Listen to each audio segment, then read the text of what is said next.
Que la grâce et la paix vous soient données de la part de Dieu notre Père et de Jésus-Christ notre Seigneur. Amen. Le texte biblique de ce vendredi 26 juin 2026 est tiré de l'Évangile selon Luc au chapitre 8, les 3 premiers versets. Le thème qui nous conduit est le suivant: soutiens l'œuvre missionnaire avec tes biens. Prions. Père céleste, nous te remercions pour ta parole qui est vérité et source de vie. Ouvre nos cœurs et nos intelligences afin que nous la recevions avec foi. Que ton Esprit Saint nous éclaire et nous transforme par ce que nous allons entendre au nom de Jésus-Christ. Amen. Évangile de Luc chapitre 8, les 3 premiers versets. Ensuite, Jésus allait de ville en ville et de village en village, prêchant et annonçant la bonne nouvelle du royaume de Dieu. Les 12 étaient auprès de lui avec quelques femmes qui avaient été guéries d'esprits malins et de maladies. Marie, dite de Magdala, de laquelle étaient sortis 7 démons. Jeanne, femme de Chuza, intendant de Rhodes. Suzanne et plusieurs autres qui l'assistaient de leurs biens. Amen. Bien-aimés dans le Seigneur, lorsque nous lisons les évangiles, nous admirons souvent Jésus qui prêche, qui guérit les malades, qui délivre les captifs et qui annonce le royaume de Dieu. Nous voyons les 12 disciples marcher avec lui, mais nous prêtons rarement attention à un détail que l'Esprit de Dieu a pourtant jugé important de nous révéler.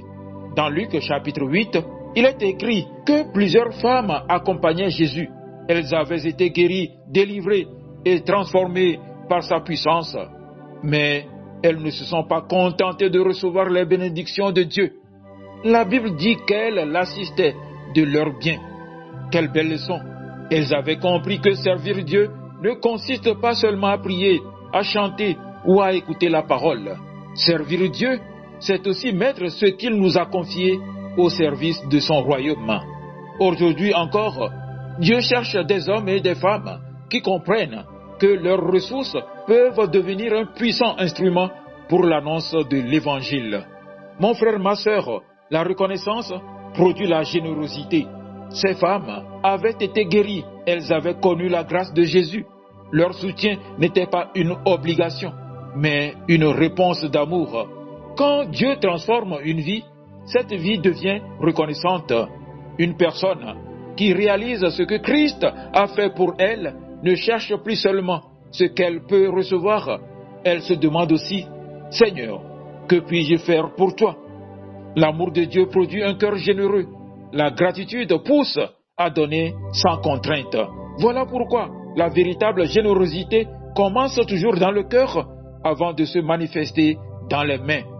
Frères et sœurs, nos biens sont un moyen de servir Dieu. Tout ce que nous possédons vient du Seigneur. Notre salaire, notre maison, notre commerce, nos talents, notre intelligence, tout est don de Dieu.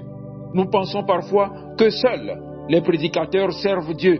Pourtant, Luc 8 nous montre qu'il existe un ministère de soutien. Sans ces femmes, les besoins quotidiens de Jésus et de ses disciples auraient été plus difficiles à couvrir. Tout le monde ne montera pas sur une chaire. Tout le monde ne sera pas missionnaire, mais chacun peut participer à l'œuvre de Dieu. Celui qui soutient la mission participe lui aussi à la mission. Oui, bien-aimé, soutenir l'œuvre, c'est investir dans l'éternité. L'argent dépensé pour nos plaisirs disparaît rapidement, mais ce qui est investi pour le royaume produit des fruits éternels. Chaque âme sauvée, chaque église implantée, chaque enfant évangélisé, chaque Bible distribuée, chaque missionnaire envoyé porte aussi la marque de ceux qui ont donné. Dieu n'oublie jamais ceux qui soutiennent son œuvre. Le Christ connaît le nom de ceux que les hommes ignorent. Oui, Dieu bénit le cœur généreux. Dieu ne regarde pas seulement le montant du don. Il regarde l'amour qui accompagne le don. Il ne cherche pas des personnes riches. Il cherche des personnes fidèles. La générosité n'appauvrit jamais celui qui marche avec Dieu. Notre Seigneur est capable de pourvoir à tous nos besoins lorsque nous plaçons son royaume à la première place. La bénédiction de Dieu dépasse largement l'argent. Elle se manifeste par sa paix, sa fidélité, sa protection et sa grâce. Les femmes de l'évangile de Luc au chapitre 8 n'ont pas prêché comme les apôtres. Pourtant, leur nom est inscrit dans la parole de Dieu. Pourquoi? Parce qu'elles avaient compris qu'on peut annoncer l'évangile avec ses lèvres, mais aussi avec ses ressources. Aujourd'hui, Dieu nous pose une question. Que fais-tu de ce que je t'ai confié?